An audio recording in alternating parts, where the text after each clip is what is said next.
We have a guest here today.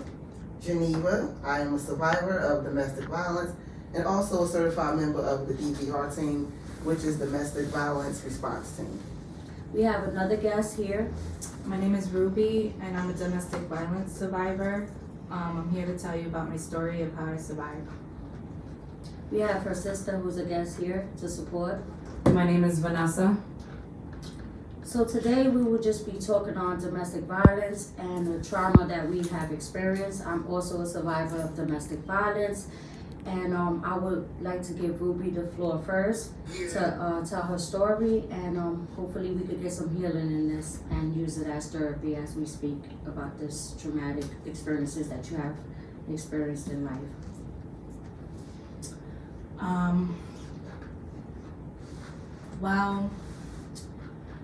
I lived with my sister at the time, and I had a boyfriend, and it didn't go so well because he was abusive also in a controlling, manipulative, narcissistic way. Honestly, I couldn't deal with that anymore. I wanted to be more free. I was only 21 years old, so I wanted to get out and experience the world more and meet other people. And that's what I did. I downloaded a dating app and I met this guy that told me he was 28 years old and that his name was such and such, and that he was a producer of Chris Brown's also, and that he wanted to meet me. So, I went out, and from Allentown, I went from Allentown to New York in Harlem and met him. From the time I met him, he wasn't who he said he was. I met him on the street. He told me to go buy some liquor and that he was gonna pay me back until we get to the apartment. And after I got the bottle of liquor, we walked to the apartment, and I could hear a lot of, females arguing in the apartment. And I was like, if I have to leave, I'll go home. He was like, no, don't worry about them. They're fine. You're okay. Just drink. And then a girl walks out and she's completely naked. And he gives her some drugs. And he tells her to go back to the room. And she's like, I don't like this. You said you wasn't going to bring any girls in my house anymore, and you're doing it. And she's saying all of this right in front of my face. Mind you, I don't know who he is. I just met him. I don't know who she is. I don't even know where I am. I'm in New York for the first time by myself with nobody with me. So I'm getting a little paranoid, and I'm like, oh, maybe, this ain't the right way. Maybe I should go home. But then he calmed the situation down, and the girl disappeared, left or whatever. And, he turned out to be a nice guy. He was talking to me. He was listening to me about, what I'm going through in my other home. And he was understanding, and he acted like, it was in his best interest to get to know me, but it wasn't that. So how long you guys got into a relationship after that? Yes. Okay, so how long was the relationship for? 6 years. 6 years. So throughout that time of you being in a relationship with him for 6 years, what are some of the things that you had to endure in that time?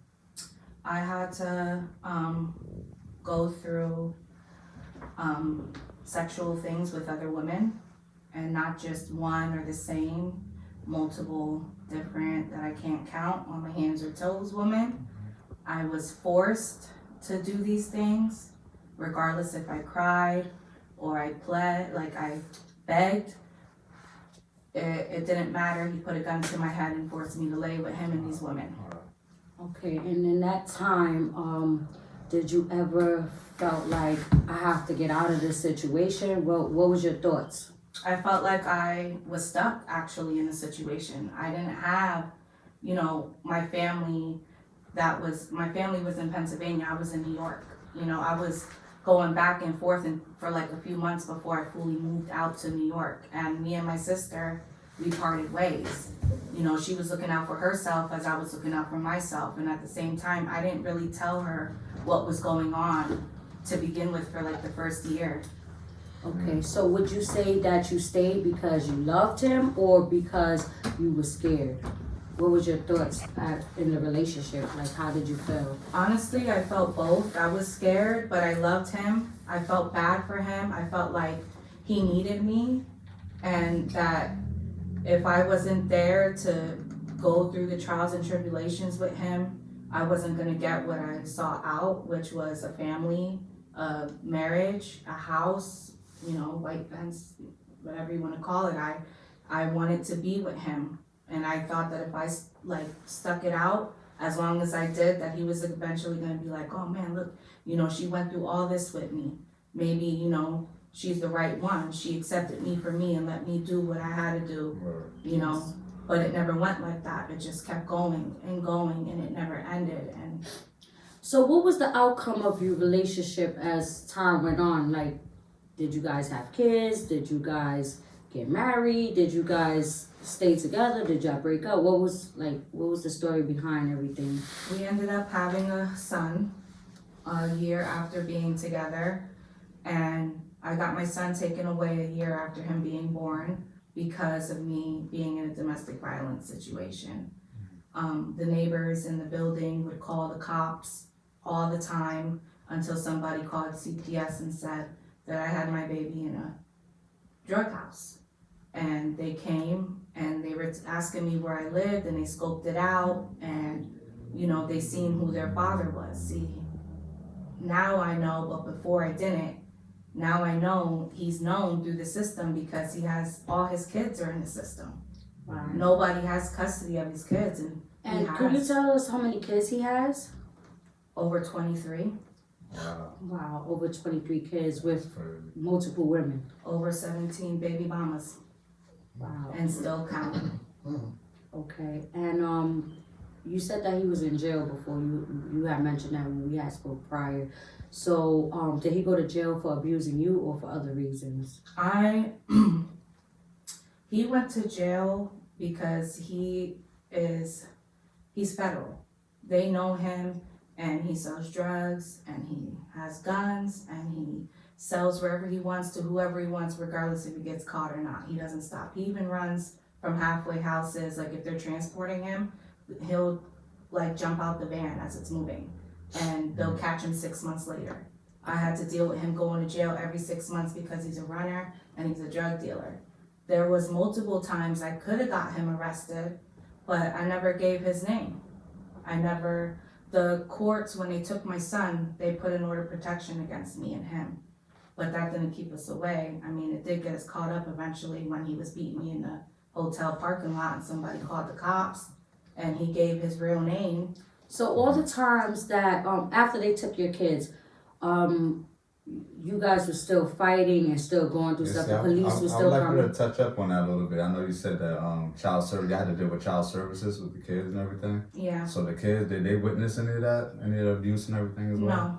But my son, while I was pregnant with him, I was kicked in the stomach, I was beat, I was thrown downstairs, and if you know the Bronx, there's stairs, I was on the 5th floor, so it's a real fall down them stairs.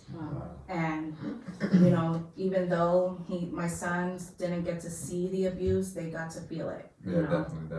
Yeah, just any kid watching or seeing, no matter the age, is very traumatizing. So especially I'm sorry about that.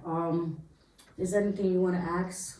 Anything else that you want to ask? Yeah, I want you to go ahead and touch up on. I know you said that when he was locked up. Were you still communicating with him when he was locked up and everything as well? Yes. When he got locked up, I called my sister because I had nowhere to stay. Because mind you, we were staying with women that he was using also and manipulating. Wow. So they were like, "If he's gone, you gotta go." So I called my sister back out in Allentown, and I came to stay with her, and she got to see how I looked. I was beat up, bruised, ring marks around my neck, black eyes, and she let me stay with her. But some reason he got out, the recent relationship before the end, they weren't letting him out for a year at a time. But in the beginning, they let him out for 6 months. They only kept him for a couple of days. So he would call me and be like, "I'm home." and I would right away, within 24 to 48 hours, get back on the van, back to New York to be by his side. And my purpose of being with him was I was trying to get money to get a place for us to live, because this is what he said our goals were for. But every month it was a re-up.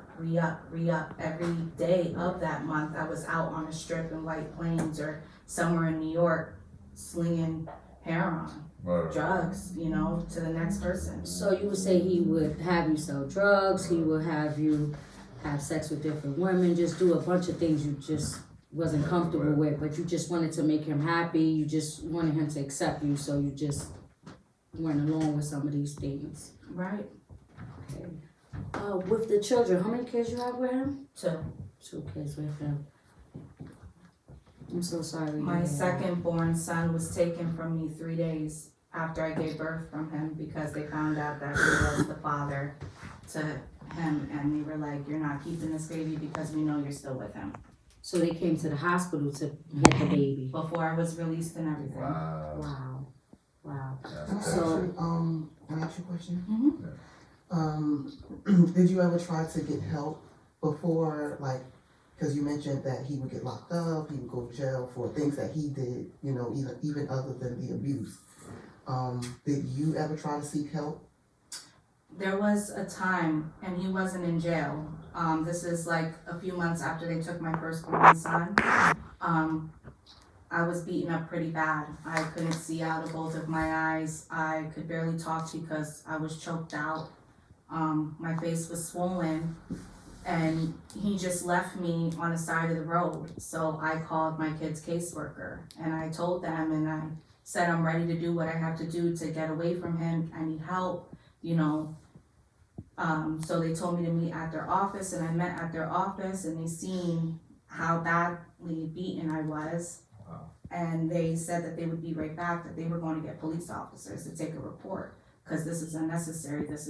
They said you could be dead the way you look. yes. And I got scared. I don't know what I was thinking, but I just remember seeing a window and climbing right out of it and just leaving and not getting the help. And I was just scared. I was like, oh man, he's going to get police. I don't want to get the police involved. So you would say that's why you didn't leave, because you were scared? That's why you didn't leave? Mainly, yeah. Okay. So it was never because of financial issues or nothing like that? I was his financial. You was his support, so he was not gonna let you go because you was the one helping, paying everything? Okay. I get it. I know you said you were seeking out with your sister and everything. How did that make you feel, you know, when your sister was letting you know all this stuff was going on, when you actually seen it? Well, at first, like, she would give me phone calls and, you know, it would get me upset. I would get pissed the hell off. Like, I'm ready to go, but, you know, it was only so much I can do. She's in New York, I'm in Allentown. That one time he was in jail and she came back, I told her not to go back. You know, I'm like, it's not good, because she told me, you know, he's not who he said he is. I told her not to go back. You know, as her sister, I can only advise her. You know, she's a grown woman, so I let her make her own choices. And if that's what she wanted to do at the time, that's what she did. But I felt it's like unexplainable how You were I just felt, there because to support her. I couldn't do much. That's what really hurt me, that I couldn't do what I really wanted to do for her, you know. And that hurts because you did say you guys are close in age, 10 months apart. We're practically twins. Yes, same mother, same father, so it really hurt you to see your sister like that. And you know, I could still see the pain in your eyes. I could still see that you're hurt. And it's been 6 years. It has been 6 years since you've been out the relationship. And we also want to talk about the positive things, because it's been 6 years you have left him. You have your house now, you have 2 new babies, right? You're doing well for yourself. Beautiful home, nice car, and you're not in an abusive relationship no more. Do you ever see yourself dealing with this type of thing again, or you just said, no, this was it, I'm never gonna tolerate this type of behavior again? I'm never Honestly, I'm never. That's good. There is no reason whatsoever to go back. I survived, like literally, I survived. There's multiple times that could have died, could have spent my rest of my life in prison. You know, either way, my life would have been over. For you. So do you see yourself ever dating a guy like that ever again? No, never. I'll never allow myself to go back to any man that portrays any behavior that this man does. And what type of guy do you think, would you say that he was? Like, what was his character like? To be honest, he was demented, sick. Like, at first, you know, he was sweet, caring, kind, understanding, but 3 months into it, it just became sick. Yeah. Like, And did you feel like at that point, after the 3 months, like you felt like you had to stay? Did you? Because you know, 3 months into a relationship, sometimes it's like easy to break out of that. For sure. So, how did you feel? 3 months into the relationship, I ended up pregnant with his first son. Okay, yeah. Wow. So, I thought that, you know, we could be a family, but it wasn't like that. Like, So with all the kids that he has, right, and all the mothers of these children, you would say like he was just sleeping around with all of them at the same time? everyone. So all the kids are around the same age, you would say? No. I think his youngest is 1 now. His oldest is my age, 30 years old. Wow. So he was So way he's older than you. Yeah. Wow. He lied about his name and his age. I was 21. He told me he was 28. Come to find out, he was 37 years old. So you feel like he really manipulated you and took advantage of your youth. And he knew how to do it too. It wasn't like his first rodeo, like this is his first time. He knew how to swindle and pull in women to do what he wanted them to do.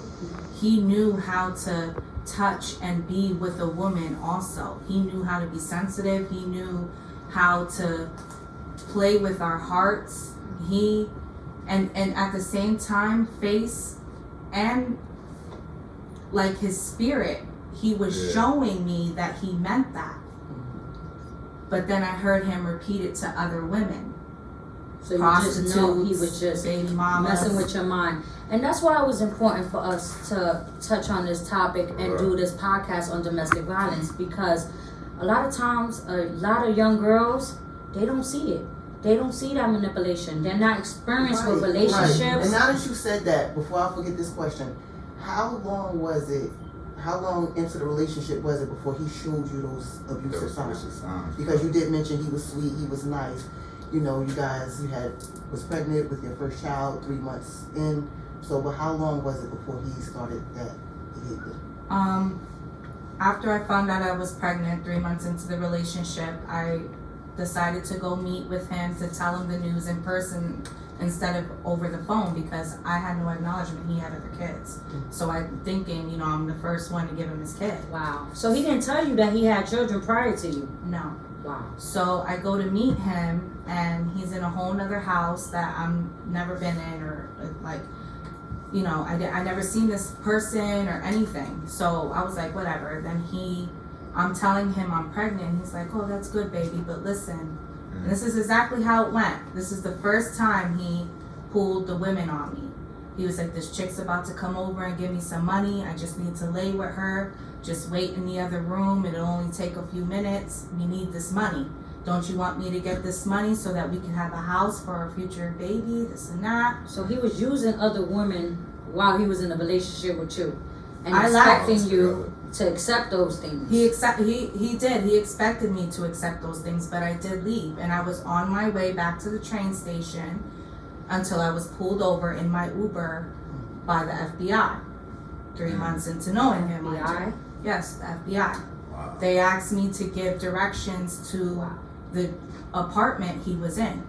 From what floor, how do we go where, from this building, how do we get to him? And I'm like, look, I don't know, I just met the guy, you know. So they was watching him. And me. Wow. Question, so have you ever been arrested or anything because of his behaviors or anything that, you know, has he ever put you at risk? Yes, I was arrested because he was having intercourse in the lobby in front of his friends, drunk with one of his baby mothers. And I waited for him for hours for formula for my son, and he never came back for hours. So I had to go downstairs to his sister's house to see if she had formula, and walked upon him putting on a show for his friends, and her bent over, and I just blacked out. I let go of my son on the floor, and I just jumped him, and I started swinging, and then the next thing I know, I'm being knocked out, and the security in the lobby called the police, and my baby father sold him drugs, so he stuck up for my baby father and said, I initiated the fight. Wow. And I put the baby at jeopardy. I didn't stop hitting him after the baby came. So I didn't see my baby crawling over there. So the police came, they examined my baby, and they gave my baby to his sister and arrested me and took me to jail. Wow, that's a lot. That is a lot. That's a So lot. is that the only encounter with the police, No, or has it been several different times? a lot of times. For instance, one example, you know, the very first time that I was introduced to the police was in his other sister's house in the Bronx of New York.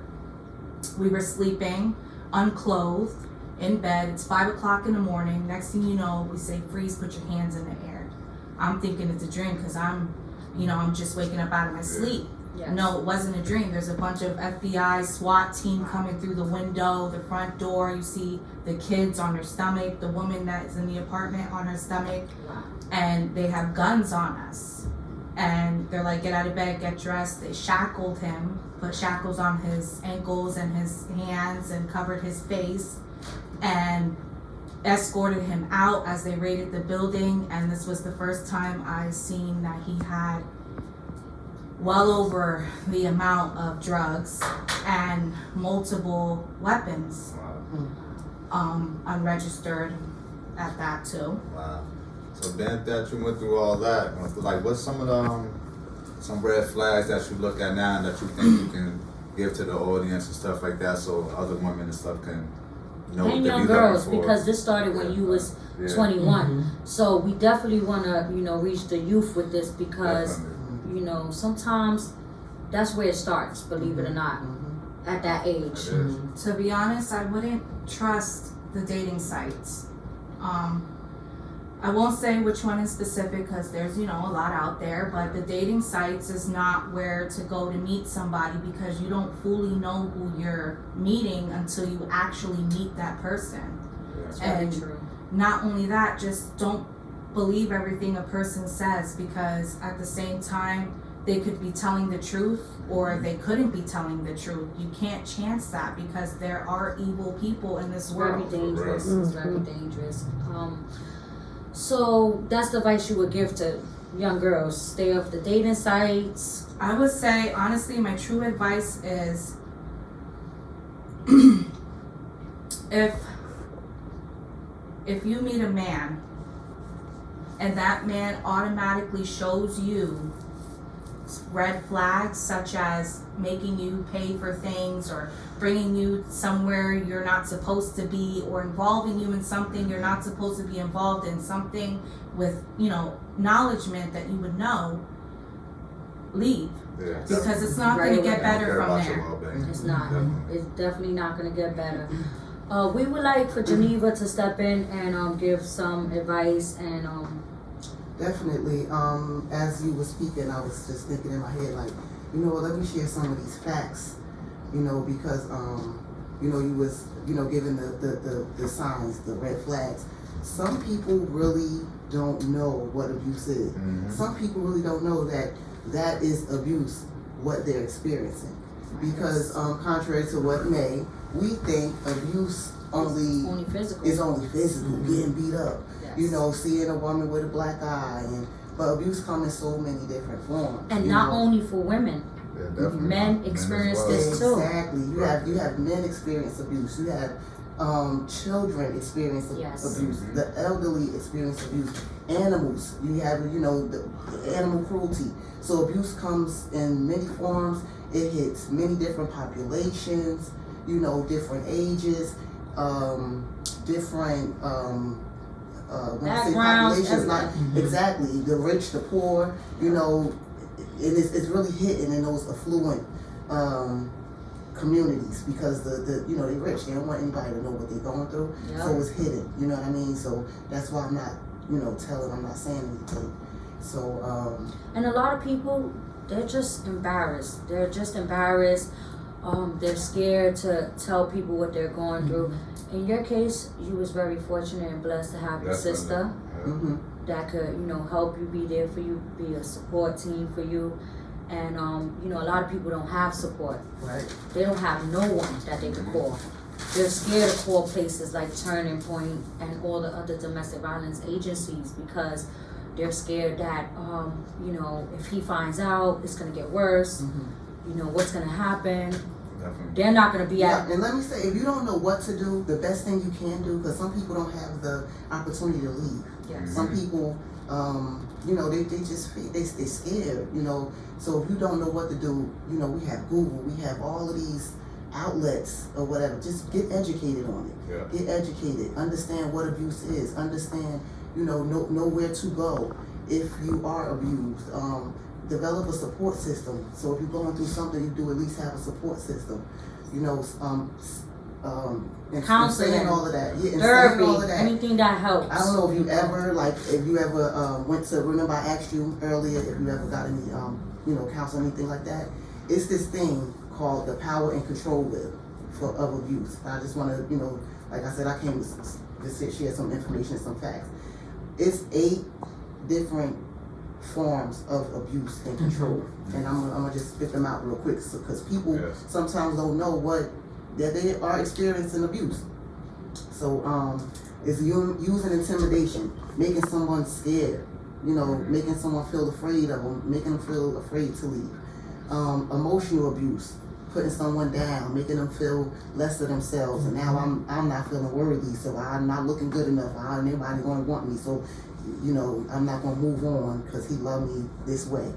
Using isolation, controlling your whereabouts, how you could come and go, who you could be around. I'm gonna stop letting her be around her family. Who you could talk to on the phone, All of that. who You you're don't want you to be texting. around your friends no more. Minimizing, denying, blaming. So like always coming up with I did it because it was your fault. You made me do it. You made me mad. You shouldn't have said it like this, like that. Or you And shouldn't from have your did this story, and just that. listening to your story, I guarantee you went through every form of this. Then there's using children. I'm gonna take my kids away. If you do that, then the kid, that's one of the biggest things when you have kids. And women do it too. Like I'm we about to said, say on both sides. Like we said earlier, it's not just women. It's not just women. Yeah, women do that to men too. Then there's using male privilege. Like the gender roles. You're supposed to do that. That's what a woman's supposed to do. Or that's what a man's supposed to do. Exactly. Then there's using economic abuse. You don't have the money to move out. You don't, controlling the finances, being the breadwinner, using coercion and threats. Yes. I'm gonna threaten to kill you. I'm gonna threaten to kill myself because that's manipulation. When you threaten to kill because you're feeling scared, you're feeling, I don't want them to do that. I don't want them to be the reason for that. And that be the main thing. I'm gonna hurt myself, or I'm gonna hurt you Those and the some great kids. points. Those some great points. You So, got I like so that. those are those are facts. Those are the 8 forms of abuse, power and control. I like And like I said earlier, just listening to your story, I could hear every form of that in your story. There's some that's just going through one form, but it is still considered abuse either way. Yes. And I just definitely hope. commitment mental. from- It's not just physical abuse. Yeah. And with men, they deal with a lot of mental abuse, verbal abuse. Men, they live with women. The women got the apartment. Yeah. It's under her name. So now, she's going to control him and tell him what he could do, when he could come in. No, you can't go do this. That's a fact. That's control. If we live here together and we're a couple and we're taking care of bills and responsibilities together, you shouldn't be controlling, where I go and things like that. So women control men. Oh, I'll kick you out. Yeah. Oh, you ain't I'll kick you out. You're gonna be with your bags in the street. So that's a form of domestic violence too, and we want men to understand that as well. Definitely. Because there's gonna be men that's not gonna want to talk about this. Yeah. They're not gonna want to talk about this because they're not gonna want to look like Yeah. They're gonna look like a little ball or something. No. Said, nah, we're gonna bring it up. We're gonna bring the awareness. But I do want to say, I do commend you for making it as far as you did. Yes. I mean, getting out of that situation, that's crazy. Like, for real, for real. It wasn't easy. Yeah, I know it wasn't. That's what I was And going to you know what say. else So you said it now, wasn't easy? Another fact is, usually in those situations where you've been with your partner for years, it takes 7 attempts. It's usually 7 attempts before the person leave, or unfortunately, before there's the fatality. something happened. Yeah. Before Yes. something happens. Yes. So, And staying in these type of relationships, something's bound to happen eventually. Like you said, definitely. you went to jail because of him. You suffered so many bruises. You lost your kids, which is something that, no mother wants to deal with, losing their children Absolutely because of not. a man. Like, nobody ever want to deal with that. And I'm sorry that you had to deal with that. And I see the hurt in you. Yeah. And we're Yes. here to help you. We're here to support you. Anytime you want to come back to our podcast and talk or anything, in any way that we could support you, we're here to support you. And just know Definitely. that you're not alone and you never have to deal with that again. Like, you got away. Now you're doing a lot better and everything. Yeah. Yes. And sometimes when we so fearful to escape because we think that we're not going to make it. We think that this is all we know. This is all we have. They're going to make a better situation. They're going to change. Listen, some people are just stuck in their ways. Yeah, definitely. And if you can sit there and put your hand on a woman, if you could sit there and manipulate her, if you could sit there and talk to her nasty, I don't feel like you're a man, and you're never gonna change from doing that. I agree. Yeah. If you do change, I don't have to stick around for it. Yeah, that'll be Listen, somebody what I would else's say, problem. And I've been on both sides of that coin, like even dealing with my kids' mothers and stuff like that when I was younger, from arguing back and forth, we used to get into physical fights and stuff like that. I've been through that. I also been through the other side of just taking it all in and leaving and getting kicked out of the crib and all that stuff. I've been through all that as well too, so we definitely. So that's why we wanted to do this, where you get a woman's perspective on domestic violence and you get a man's perspective as well, because this is not just only happening with women. Right. With our youth and everything, that's how you were speaking earlier. It starts off when we were younger anyway. Yeah, Watching it from becomes a this and cycle, that. yeah. You know what I mean? All the movies that we watching is kind of glorified. You know what I mean? And if you haven't experienced it yourself, you know somebody who has has, experienced it, a friend, a family member. So this is not something that it's been around. It's going to continue to happen no matter, what we do, how much we talk about it. But if we could heal together and, use it as therapy, that's great. Yeah, true indeed. So we're going to wrap this up. Do anyone have any questions? No, but before we wrap up, I just want to say, for those that's listening, who's going through domestic violence, been through domestic violence, you're not alone. You can always seek help. As a change agent, we want to leave some information. Yes, We want to leave some information. definitely.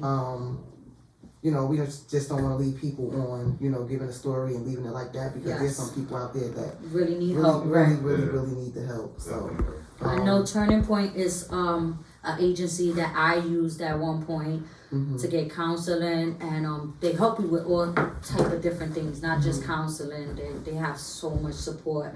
right. And Turning Point is for Pennsylvania. But so if someone is listening to this podcast and they're from another state, there's always the National Domestic Violence hotline, and that number is 800-799-7233, and it's 24 hours, and like I said, it's national, so that's for. And if you don't want to go that route, I'm always available. My Facebook name is HARLEMNAI. My Instagram is HARLEMNAI with Harlem_9. And we have Magic also. Yeah, my Instagram is Magic X Gingerbread. You can hit me up on there anytime as well if you want to get your story out there, or you have some tips or something that you would like to give. You know, let's get this awareness going, man. Let's get all this stuff situated, man. Absolutely. And we would like all you people out there to like, subscribe, share, and let's put the word out, because this is a topic that needs to be discussed, and we wanna we wanna keep this going, and we would like to speak to other people out there that may be going through this, interviewing other people. Thank you so much for coming on today. We appreciate you so much. You're strong. You're strong, and you're gonna do great things. Yep, I'm already doing great things. I've accomplished That's so right. much. That's right. Girl. That's right. Make sure y'all leave comments too. Yes, comment, like, share.